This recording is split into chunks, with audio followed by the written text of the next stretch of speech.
Hey guys and girls, welcome back to my channel. Aujourd'hui, je vais faire enfin le Q&A que vous m'avez demandé de faire comme première vidéo que je n'ai pas faite, donc je vais le faire en deuxième vidéo. Ici, j'ai avec moi mon cellulaire et on va répondre aux questions que vous m'avez posées a while ago, actually, le 7 novembre. Donc, c'est ça. Donc, la première question que j'ai eue, c'était qu'est-ce que je fais comme routine du soir? La routine du soir, en fait, se sépare en deux sections. Donc, j'ai ma routine pour mes cheveux et j'ai ma routine pour le visage. Donc, pour la routine pour le visage, en fait, si je prends ma douche le soir ou pas, si je prends ma douche le soir, je vais me laver le visage avec mon démaquillant. Donc, je vais me démaquiller avant d'aller dans la douche. Après ça, je vais me faire soit un scrub ou va-tu le dire? Mon nettoyant pour le visage que je fais chaque jour, 2 fois par jour. J'essaie le plus possible. Après ça, quand je vais sortir de la douche, je vais utiliser ce beau produit-là. Et Mario Badescu Skincare. Fait que c'est de l'eau de rose, en fait. Et vous voyez vraiment rien. Voilà. Je l'utilise avant de me coucher. Puis je l'utilise aussi lorsque je finis de me maquiller pour me l'utiliser en spray pour tous les types de peau et pour aussi setter mon maquillage un peu. Je trouve que ça fait du bien aussi, ça sent bon. C'est à la rose et à l'aloès, donc c'est ça. Ensuite de ça, pour côté... si j'ai de l'acné à ce moment-là ou des boutons ou peu importe, là, je fais pas vraiment d'acné souvent, sauf que quand j'ai des gros boutons ou peu importe, j'utilise Tea Tree Oil, avec de l'huile de théier. Puis je mets directement sur le bouton que je veux qu'il parte. Puis ça la sèche en fait la peau. Puis ça a vraiment des bons usages pour la peau. Tu peux l'utiliser de 2 à 3 fois par jour si c'est recommandé. Mais moi, personnellement, je l'utilise juste vraiment avant d'aller me coucher pour assécher le bouton et le traiter. Sinon, si j'ai pas ma petite huile, j'ai aussi un produit Clean and Clear Advantage Acne Spot Treatment.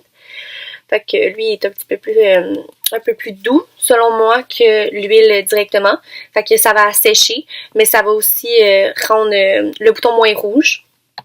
Ensuite de ça, quand je fais une pause pour mes extensions de cils, ben une pause, moi j'appelle ça une espèce de cure, j'utilise un produit pour mes vrais cils en dessous pour qu'ils continuent de pousser puis d'être forts. Fait que dans le fond, ça ressemble à un petit pinceau comme ça. Vraiment avec un petit applicateur. C'est quand même assez dispendieux le prix, le produit, pardon. Sauf que ça vaut quand même vraiment la peine de l'utiliser. Fait que ouais, c'est ça.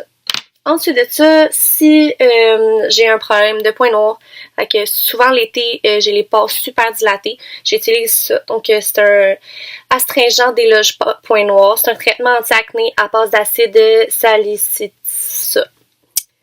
De Clean and Clear encore.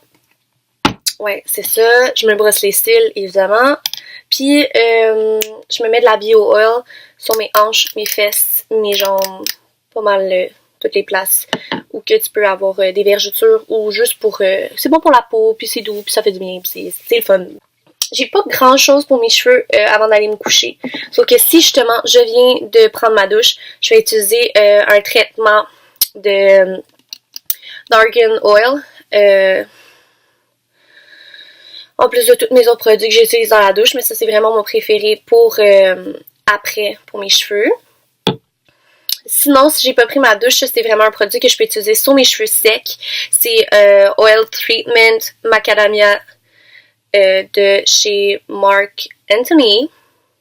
Hop, ça c'est OGX, by the way. Ouais, c'est ça. Fait que c'est imprégné de bambou apparemment. Puis c'est bon pour hydrater, donner de l'éclat et corriger les cheveux frisés, endommagés et fourchus.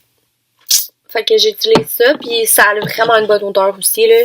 Puis mes mains sont toutes douces après, puis je le mets vraiment sur la pointe de mes cheveux. Donc, c'est ça pour ma routine du soir. Question numéro 2. Excusez-moi. D'où t'es venue ta passion pour les plantes? En fait, pendant environ presque un an, j'ai travaillé dans un fleuriste. Ils pensaient en fait, en m'engageant là-bas, que j'avais déjà de l'expérience, mais non. Donc, ils ont décidé de m'apprendre vraiment toutes les bases de la fleuristerie et le plus possible aussi de l'horticulture et jardinerie. Donc, j'ai vraiment appris beaucoup, beaucoup, beaucoup de choses. Puis je pense que c'est à partir de là que ça a développé ma passion. Je travaillais à temps partiel pour eux, sauf que la fin de semaine, le dimanche, j'étais souvent seule de travailler de 8 à 5, entourée de plantes partout autour de moi, entourée de bouquets, entourée de toute cette belle nature-là. Donc, je pense que ça m'a fait comme développer peu à peu une passion pour ça. Puis justement, là, j'aimerais bien essayer d'aller étudier là-dedans. Ça serait vraiment quelque chose de le fun à faire. Puis je collectionne beaucoup de plantes aussi. C'est sûr que l'hiver, c'est toujours moins le fun. Fait que si vous avez d'autres questions à un moment donné par rapport à ça, vous pouvez toujours m'en écrire dans les commentaires, ou si vous voulez que je fasse une vidéo par rapport à ça, vous pouvez aussi me donner des idées. Ça va me faire plaisir de répondre à vos questions sur les bases que je connais, parce que, tu sais, je suis pas une professionnelle non plus. La troisième question, c'est What is your YouTube channel going to be about? J'en ai aucune idée, sincèrement. Comme vous pouvez voir avec le premier vidéo qui est un peu merdique, puis cette deuxième vidéo-là, j'essaie vraiment de comme varier à travers une vidéo. Tu sais, je sais même pas si ça va aller très loin toute cette histoire-là de YouTube, mais on va try quelque chose. Puis si vous avez des idées de style de vidéo que vous aimeriez que je fasse, que j'aille vlogger, que je fasse plein de petits trucs, je suis willing de pas mal plein d'affaires, fait que ça me dérange pas, ça me fait plaisir d'écouter vos suggestions. La quatrième question, donc c'est pourquoi tu n'as pas de cils en bas. Donc j'ai des cils en bas, sauf que ils sont vraiment vraiment très très très pâles. Hey, je suis cernée. Ouais, sont vraiment très pâles. Puis la raison pourquoi sur mes photos est Instagram, parce que la personne justement qui me posait cette question-là est sur Instagram. Logique, parce que c'est là que je vous ai demandé de poser vos questions. Mais ouais, c'est ça. Donc sur Instagram, on les voit vraiment moins parce que c'est rare que je les maquille, mes cils d'en bas, parce que je sais pas, sont courts, puis je me maquille pas souvent anyway. J'aimerais vraiment ça, me maquiller plus souvent. Mais j'ai pas vraiment les bonnes bases, j'ai pas vraiment le bon maquillage pour le faire, si je peux dire. C'est pas vraiment de la qualité ce que j'ai, selon mon goût, selon moi, mais c'est vraiment quelque chose qui me rend passionnée. En tout cas, pour revenir à la question, oui, j'ai des cils en bas, c'est juste que tu les vois pas parce que je les maquille pas, puis je suis blonde naturellement, comme vous pouvez le voir. Question numéro 5. Donc, qu'est-ce que je voudrais faire plus tard? Sincèrement, j'en ai vraiment aucune idée. Je pense que ça serait le fun de, comme n'importe qui, on a tout le petit rêve d'enfant d'être son propre boss, de faire beaucoup d'argent, puis d'avoir sa propre compagnie. Moi, personnellement, c'est un de mes rêves. Sûrement plus tard, d'être mon propre boss, justement, puis de pouvoir faire mes choses à ma façon. Puis c'est vraiment quelque chose aussi que je veux faire, c'est de voyager à travers de ça. Fait que je sais pas si ça va être possible. Je vais essayer le plus possible de faire ça à travers d'une job que j'aime. Mais pour l'instant, j'ai aucune idée de ce que je veux faire dans la vie. Je pense à tout bord de côté. Je me dis, je préfère aller ce cours-là, je préfère ça, je préfère ça. Puis finalement, je pense que ça va juste end up à comme trouver ce que je veux vraiment faire dans la vie plus tard, ou me donner plein de connaissances. C'est comme une de mes passions, pas nécessairement une de mes passions, mais quelque chose que j'adore vraiment, puis que j'aimerais vraiment encore plus apprendre, c'est vraiment les langues. Fait que là je parle anglais-français. L'anglais est un peu plus moins parlé que je comprends, que j'écris puis que je lis. Ma prononciation est pas super, mais je me débrouille, tu sais. Je pourrais aller à des places anglophones, puis ils me comprendraient très bien, même si je suis un peu gênée de ce côté-là. Mais j'aimerais vraiment ça, apprendre l'espagnol. C'est tellement une belle langue. Puis tout le monde qui me connaît, genre, je gosse avec ça, puis j'ai des amis, genre, justement, qui parlent espagnol, ils sont comme, viens me voir, je vais t'apprendre, puis je suis comme, ouais, puis là, je suis comme, non. Parce que je suis pas capable de rester à travers un projet. Ça, c'est vraiment un problème que j'ai. Je pense que c'est un de mes pires défauts, c'est que justement, je suis pas capable de rester comme dans la même lignée. Si, exemple, je me dis, là, à un moment donné, j'ai voulu commencer le tricot, ok, je sais pas pour quelle raison, j'étais comme, wow, ça va être malade, je vais faire du tricot, ça va être le fun, ça va être relaxant, c'est bon pour le stress, puis tout. Fait que là, j'étais comme, bon, ben, je vais faire ça. Finalement, j'ai fait du tricot pendant 2 jours, puis après ça, j'ai encore ma botte de laine qui traîne. Fait que, tu sais, c'est des choses comme ça que je suis pas capable de keep up. Puis on dirait que l'espagnol, c'est tellement quelque chose que j'aimerais parler, mais l'apprendre, si je prends pas un cours ou que je dois payer puis me présenter, on dirait que je suis pas capable, tu sais. Fait qu'en tout cas, pour venir à qu'est-ce que je voulais faire plus tard, je ne sais pas.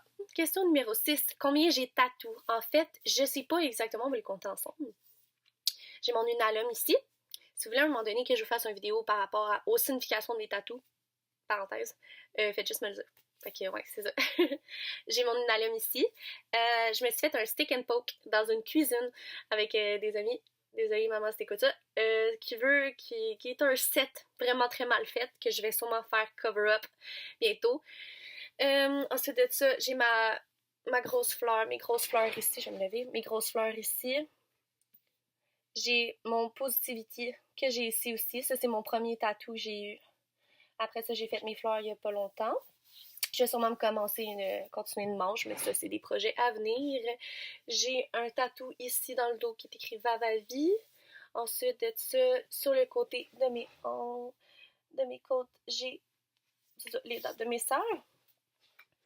Qu'est-ce que j'ai d'autre comme tatou? J'en ai un sur mon pied, sur l'intérieur de mon pied. Un petit tatou, c'est un petit cœur. Ça, je pense que c'est pas mal ça que j'ai. 7 tatous. Ouais, environ. La 7e question, c'est What will you do with $1,000,000? Premièrement, je pense que j'achèterais une nouvelle auto à mon papa. Parce que mon papa, il aurait besoin d'une nouvelle auto.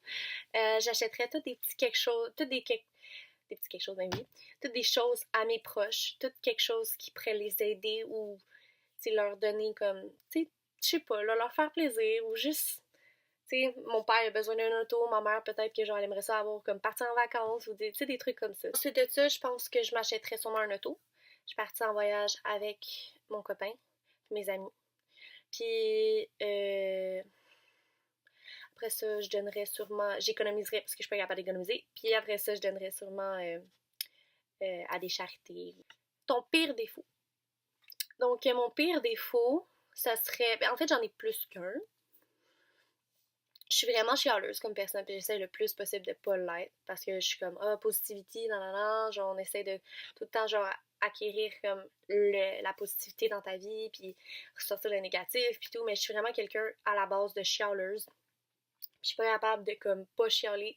Puis des fois, je suis comme je me tape moi-même ses nerfs parce que je me dis, tu sais, je dis aux gens de pas le faire puis je le fais moi-même. Fait que ça. Je suis pas super patiente non plus. Tu sais, sur la route, whatever, ça, je suis vraiment pas patiente. Ou, tu sais, ouais, c'est ça. Faire des activités de patience, moi, c'est pas super mon trip. Fait que, ouais. Fait que c'est pas mal ça. Ensuite de ça, je dirais pas mal que j'en ai beaucoup. Beaucoup de défauts. Mais ça serait mes deux plus gros défauts qui paraît plus, mettons là. Ah, j'ai un gros caractère aussi, ça peut toujours être aussi positif que négatif. Mais ouais, c'est ça. Donc j'espère que vous avez aimé ma vidéo. Écrivez-moi dans la bande de commentaires si vous aimeriez revoir des vidéos plus comme Q&A ou des tags comme ça par rapport à savoir qui je suis. Ou sinon, vous pouvez toujours me donner des idées de vidéos que vous voulez que je fasse. Vous pouvez like, dislike, you do, whatever you do. Puis on se revoit dans une prochaine vidéo. Je vous aime pas. Bye!